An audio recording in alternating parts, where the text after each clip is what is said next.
Nabi bukan Rasul. Walaupun iman kita, amal kita mustahil sama seteratanya dengan Rasul dan para Nabi yang lainnya, maka paling tidak yuk semangat dengan Isra Mi'raj ini. Kita sikapi Isra Mi'raj dengan mewarisi minimal imannya seorang sahabat, bukan Rasul, bukan Nabi, yakni Abu Bakar As-Siddiq radhiyallahu anhu. Artinya apa Bapak Ibu? Jika ada informasi Al-Quran, termasuk informasi hadis-hadis yang lewat lisan suci Rasulullah Shallallahu Alaihi Wasallam, perlu kiranya segera kita imani. Nggak pakai pikir panjang, masuk akal nggak ya? Ora perlu seperti itu. Jangan sampai ikut-ikutan kelompok-kelompok tertentu.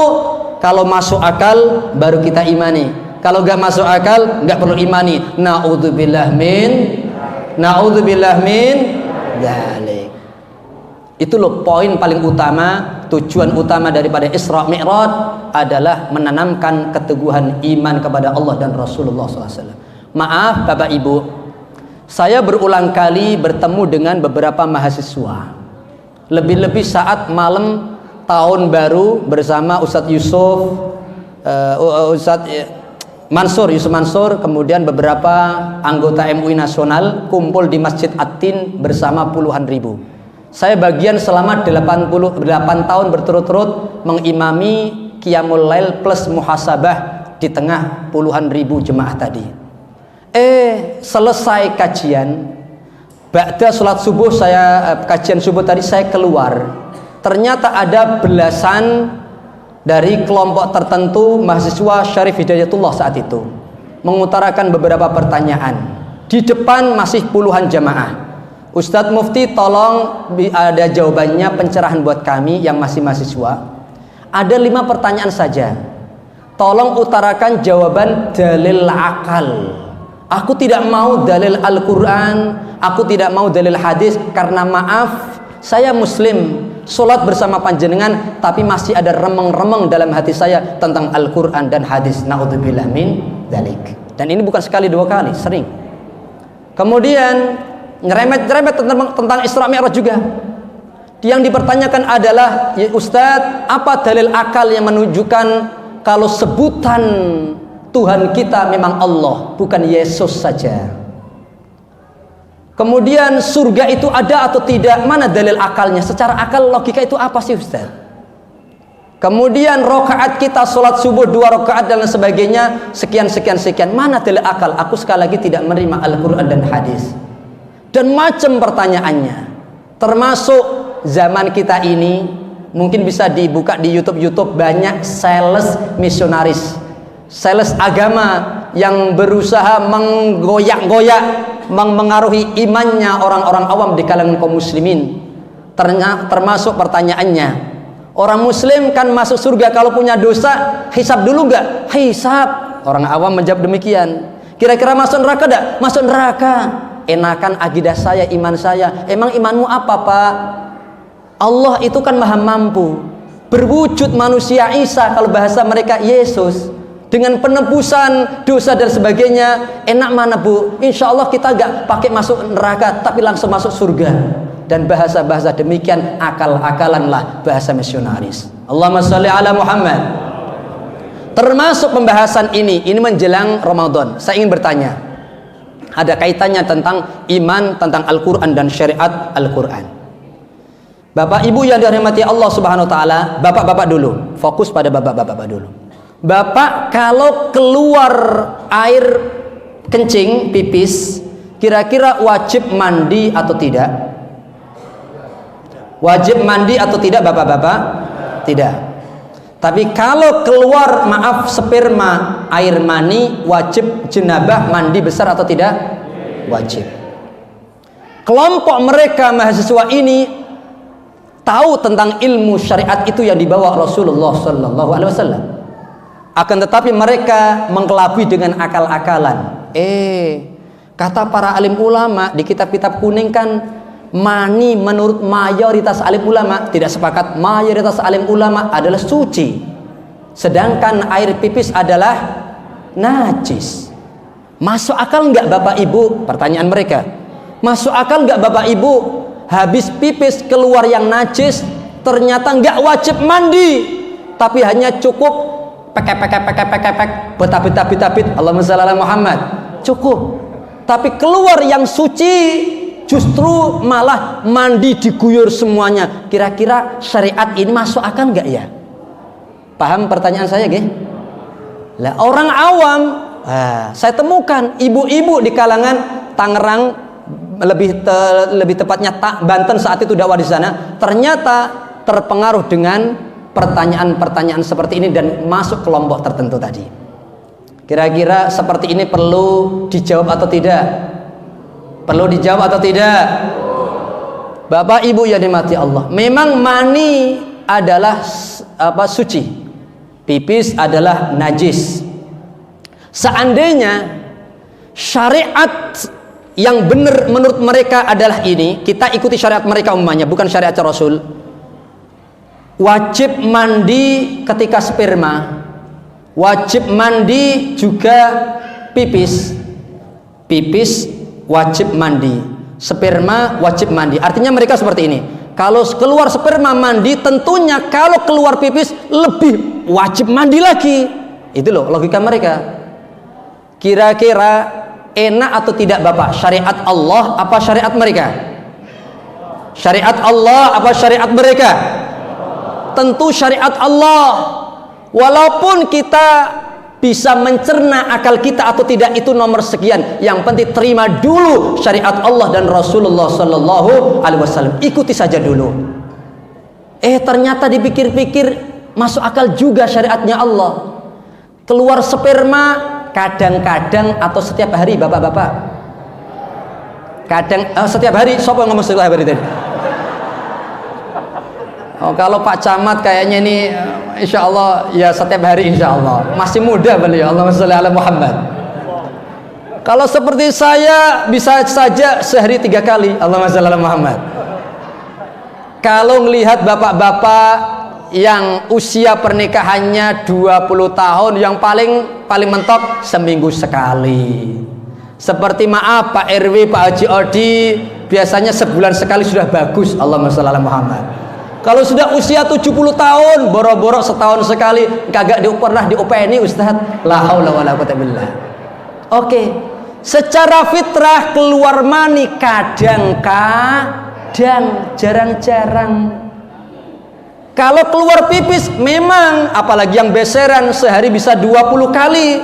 Pantas kalau cukup hanya cebok saja.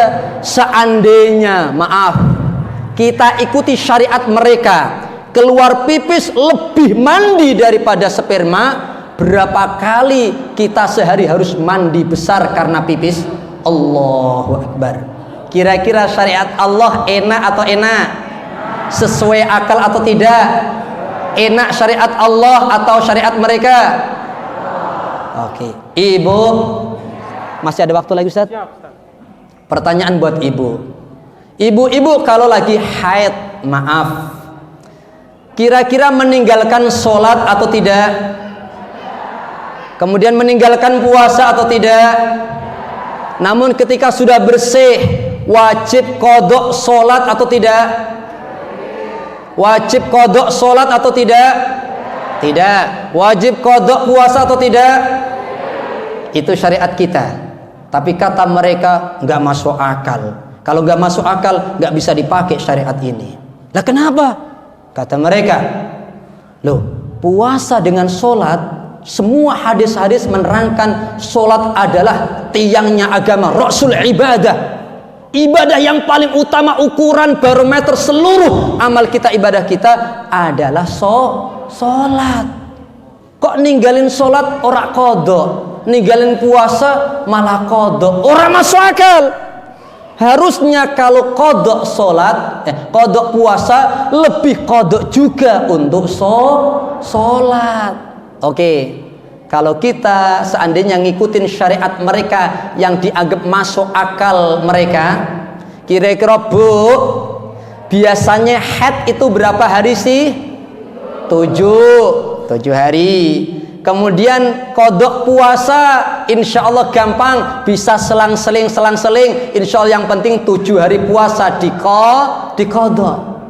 Kalau panjenengan umpamanya harus ada syariat kodok solat, plus artinya per hari 5 waktu, kira-kira solat lagi, kira-kira lempoh nopo lempoh. Enak syariat Gusti Allah apa syariat kelompok mereka? Alhamdulillah. Oke, tinggal 5 jam lagi. Tadi disampaikan jam 11.20 menit. Poin yang selanjutnya adalah ketika perjalanan Isra Mi'raj, Rasulullah Shallallahu Alaihi Wasallam bisa ke Sidratul Muntaha, bahkan sampai mendekati Gusti Allah, yang namanya juga pohon Sidratul Muntaha. Puncak mentok finish di mana tidak ada makhluk Allah yang melewati Sidratul Muntaha kecuali satu makhluk yang bernama Nabiullah Muhammad Sallallahu Alaihi Wasallam. Ini lagi-lagi menunjukkan betapa nomor 1 mulianya Nabi besar Muhammad Sallallahu Alaihi Wasallam. Kemudian ketika buah daripada Mi'raj ini adalah ibadah sholat. Yang tadinya 50 waktu, ketika pulang melewati Nabi Musa bertanya, "Mada iftarada rabbuka 'alaika ya Rasulullah?" Ya sahibi, apa yang diwajibkan oleh Rabbmu kepadamu wahai sahabatku? Salat 50 waktu. Irji ila rabbik fasalit takhfif, minta dispensasi dari Allah. Fa inna ummataka la tutiqu dzalik. Tidak mungkin rasanya umatmu bakal kuat menjaga, memelihara 50 waktu sholat dalam 1 hari. Karena aku lebih hidup dahulu, umatku saja yang lebih kuat fisiknya, hatinya ternyata tidak mampu mengamalkan 50 waktu dalam 1 hari. Kemudian singkat cerita turun sampai 5 waktu. Irji ila rabbik, minta 5 waktu itu dispensasi lagi. Ana astahyi. Ternyata ujung-ujungnya Allah Subhanahu wa taala berfirman hadis qudsi, "Ya Rasulullah, hadhihi khamsun wa hiya khamsuna salatan." Ini 5 waktu untukmu dan umatmu Rasulullah SAW, akan tetapi dianggap sama nilainya di sisi Allah, tetap 50 waktu sholat. Amalane 5 waktu sholat, tapi ganjarane minimal adalah 50 waktu sholat. Alhamdulillah. Oke, mengapa mesti harus ada Isra Mi'raj untuk menerima ibadah sholat? Menunjukkan ibadah sholat adalah memang ra'sul ibadah. Kalau sholatnya apik, amalan yang lain apik. Kalau sholatnya berantakan rakaruan, maka amal yang lain juga berantakan. Saya tidak panjang kalam tentang manfaat sholat, tapi satu cerita saja yang biasa disampaikan para habaib dan para kiai. Satu saja riwayat tentang wailul lil musallin alladzina hum an sholatihim sahun. Celaka, hancur, apapun bentuk hancurnya, dunya lan akhirat, apapun bagaimanapun bentuknya, mereka yang ahli sholat saja namun sering memperlambat waktu sholat terancam ini. Meskipun yang dibicarakan di sini adalah kaum munafikun di zaman Rasulullah Shallallahu Alaihi Wasallam. Akan tetapi teguran buat saya dan panjenengan, jaga sholat, waktunya, rukunya, syaratnya, wajibnya, dan sunnah-sunnahnya. Syukur-syukur, alhamdulillah. Jika tidak, salah satu kecelakaan itu adalah ini. Pernah seorang perempuan ngos-ngosan ke Masjid Nabawi, "Ya Rasulullah, tolong. Ono apa? Maaf, seorang laki-laki, "Tolong, bapakku mati." Loh, mati ya wis mati, diurusi. Bukan seperti itu ya Rasul. Tidak ada satupun tetangga-tetangga yang mau ngopeni jenazah bapakku. Ya sudah, Sayyidina Umar, Sayyidina Abu Bakar openi mayat bapaknya orang ini, perintah Rasul. 2 sahabat mulia ketika membuka jenazah dibungkus dengan kain di atas dipan, langsung Masya Allah, Kaget Bu? Dua sahabat juga kaget. Ternyata wujudnya bukan menungso tapi babi. Kemudian nggak berani ngopainin dua sahabat, minta tolong sama Rasulullah. Rasulullah membuka, subhanallah, berdoa, tumit, akhirnya wujud lagi manusia. Ketika digotong menuju liang lahat, hendak dikubur ke liang lahat, ternyata Allah berkehendak di atas kehendaknya Rasulullah, dirubah lagi menjadi babi. Akhirnya Rasulullah paham, pasti ada dosa tertentu yang ketika aku doanya saja hanya sementara diijabah oleh Allah. Nanya kepada gulam, ya gulam, kira-kira perbuatan bapakmu iku apa? Belum juga alam barzah dimasuki, sudah dihinakan di depan orang-orang banyak seperti ini. Mau nggak mau harus jujur di depan Rasul Sallallahu Alaihi Wasallam. Wallahi kana yatruku as-sholawat, seringkali ninggal ke sholat Kanjeng Rasul. Lah inilah tamparan keras buat saya dan panjenengan. Yuk bareng-bareng didik keluarga, anak cucu, syukur-syukur keluarga sekitarnya semuanya bareng-bareng masuk surga lewat wasilah jaga sholat 5 waktu. Amin Allahumma amin. Mungkin itu saja yang bisa saya sampaikan, dan insya Allah mudah-mudahan Allah pertemukan kita di episode yang akan datang dalam keadaan tetap sehat wa'afiyah wal istiqomah hatta husnil khatimah. Al-Fatihah. A'udzu billahi minasyaitonir rajim. Bismillahirrahmanirrahim. Alhamdulillahi rabbil alamin. Arrahmanir rahim. Maliki yaumiddin. Iyyaka na'budu wa iyyaka nasta'in. Shiratal mustaqim. Shiratal ladzina an'amta 'alaihim ghairil maghdubi 'alaihim waladdallin. Amin.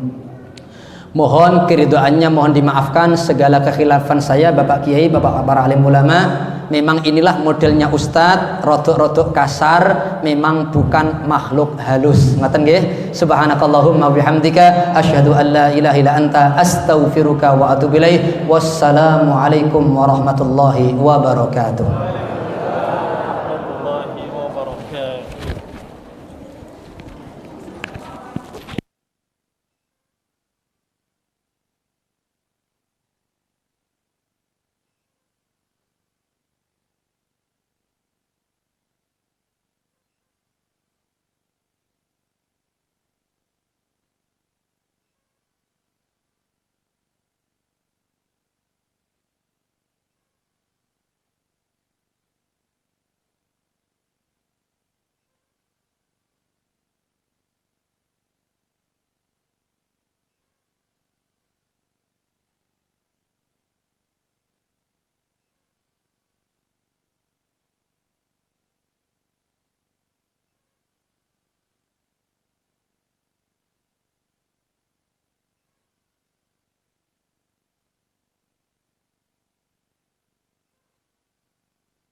Assalamualaikum warahmatullahi wabarakatuh.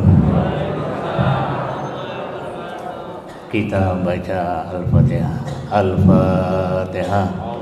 A'udzubillahi minasyaitonirrajim. Bismillahirrahmanirrahim. Alhamdulillahirabbil alamin. Arrahmanirrahim. Maliki yaumiddin. Iyyaka na'budu wa iyyaka nasta'in. Ihdinas siratal mustaqim. Shiratal ladzina an'amta 'alaihim ghairil maghdubi 'alaihim. Astagfirullahaladzim, astagfirullahaladzim, astagfirullahaladzim. Allahumma salli ala sayyidina Muhammadin fil awalin, Allahumma salli ala sayyidina Muhammadin fil akhirin. Wa sallim radhiyallahu ta'ala an kulli sahabat